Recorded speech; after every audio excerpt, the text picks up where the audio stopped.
Ethan never thought the worst day of his life would begin with the smell of smoke.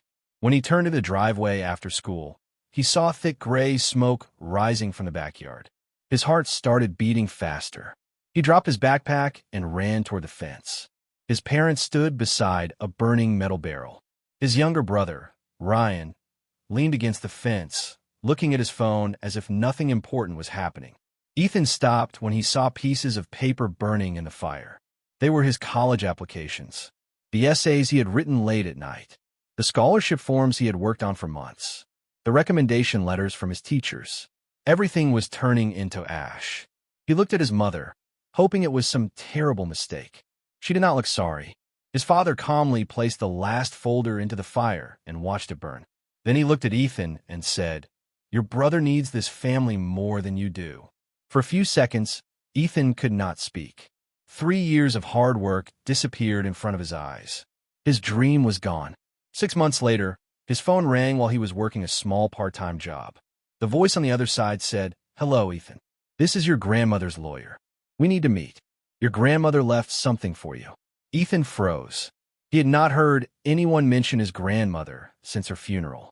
He had no idea why a lawyer wanted to see him. But far away, his parents were about to learn that the fire in the backyard had burned more than paper. It had destroyed the future they believed they could control. 6 months earlier, Ethan stood in the backyard without saying a word. The fire was almost out. Small pieces of burned paper floated through the air like black snow. His mother crossed her arms. "You don't need college," she said. "Ryan needs our help more." Ryan finally looked up from his phone and shrugged. "I never asked for this," he said, but he did not stop them either. Ethan looked at his father. "You burned everything I worked for," he said quietly. His father nodded. "We made a family decision." Those words hurt more than the fire. That night, Ethan opened the small box where he had kept his savings from working after school. It was empty. His college money was gone. His mother did not even try to hide the truth. "We use it to pay Ryan's training program," she said. "One day, he will earn it back."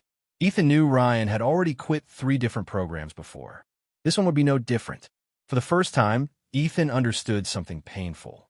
No matter how hard he worked, he would never be treated the same. The next morning, he packed a backpack with a few clothes, some books, and an old photo of himself with Grandma. No one tried to stop him. His father only said, "You'll come back when life gets hard." Ethan looked at the house one last time. "I won't come back," he replied. He walked away with only a few dollars in his pocket, but he still had something no one could burn: his determination. As he reached the end of the street, a car slowly stopped beside him. The window rolled down. It was Grandma. She looked at him with sad eyes and said softly, "Get in, Ethan. There are things you don't know yet." Ethan quietly got into Grandma's car. For a few minutes, neither of them spoke. The road was silent, and the only sound was the rain tapping against the windows. Grandma finally smiled at him. "I heard what happened," she said gently. Ethan looked down at his hands. "I'm sorry," he whispered. 3 years of work? It's all gone." Grandma reached over and held his hand. "No, Ethan," she said. "Only the paper is gone. Your hard work is still inside you." Those simple words gave Ethan hope. She took him to her small house on the edge of town. It was warm, quiet, and filled with old family pictures. For the first time in many years, Ethan felt safe. That evening, Grandma cooked his favorite meal. While they ate, she asked him about his dreams. Ethan told her everything. He wanted to study engineering. He wanted to build a better life. He wanted to prove that kindness and hard work still mattered. Grandma listened without interrupting. After dinner, she walked to an old wooden cabinet and took out a small blue envelope. She looked at it for a long moment, but did not give it to Ethan. "Not yet," she said softly. "There will be a right time." Ethan wanted to ask what was inside, but he could see she was serious. Instead, he simply nodded. Before he went to bed, Grandma looked at him again. "No matter what happens," she said, "never let anger choose your future. Truth always finds its way." Ethan did not fully understand her words, but deep inside, he felt she was preparing him for something much bigger. The next morning, just after sunrise, someone knocked loudly on Grandma's front door. When Grandma opened it, both of Ethan's parents were standing there with 4 smiles. Grandma looked at Ethan's parents for a few seconds before opening the door wider. "Come in," she said calmly. Ethan stayed in the kitchen. He could hear every word. His mother walked around the house with a fake smile. "We were worried about Ethan," she said. Grandma raised an eyebrow.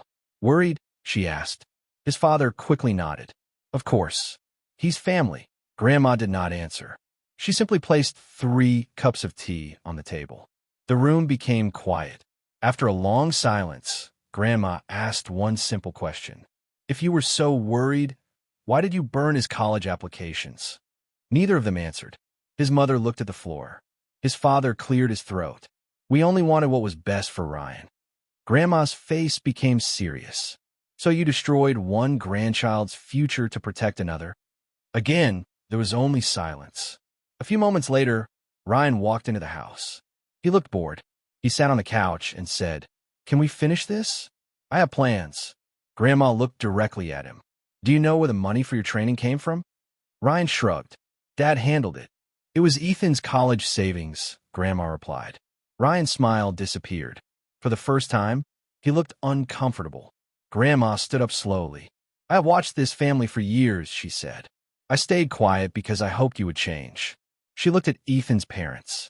"You never did." Without another word, she walked upstairs. A few minutes later, she returned with a thick brown folder. She placed it on the table, but kept one hand on it. "This folder contains decisions that will affect every one of you," she said quietly. His parents stared at it with nervous eyes. Then Grandma added one sentence that changed the room completely. "But none of you will see what's inside until the right day comes." The weeks passed quietly. Ethan stayed with Grandma and found a small job at a local bookstore. The pay was low, but he was thankful. Every evening, he studied with old library books instead of giving up on his dream. Grandma often watched him from the living room.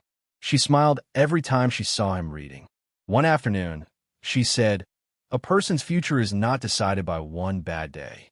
It is decided by what they do after it." Ethan never forgot those words. At the same time, life at his parents' house became difficult. Ryan quit the expensive training program after only 2 months. It was boring, he said. His father became angry, but the money was already gone. His mother blamed everyone except Ryan. One evening, Grandma suddenly became weak. She tried to hide it, but Ethan noticed she was tired. He drove her to the hospital. The doctors asked Ethan to wait outside. After what felt like hours, one doctor came out with a serious face. "She needs more care than we can give at home," he said gently. Grandma stayed in the hospital for several days. Even there, she smiled whenever Ethan visited. One morning, she asked him to come closer. She held his hand tightly. "You have a kind heart," she whispered. "Never let anyone steal that from you." Those were the last words she ever spoke to him. A few days later, Grandma passed away peacefully. The funeral was quiet. Ethan cried because he had lost the only person who truly believed in him. His parents cried too. But Ethan noticed something strange. As everyone left the cemetery, his father quietly whispered to his mother, "I wonder when the lawyer will read the will." Ethan looked at them in silence. For the first time, he realized they were not thinking about Grandma. They were thinking about what she had left behind. 3 days after the funeral, Ethan returned to his small room above the bookstore where he now lived. The place was simple, but it was peaceful. That afternoon, his phone rang. "Hello, is this Ethan Carter?" a calm voice asked.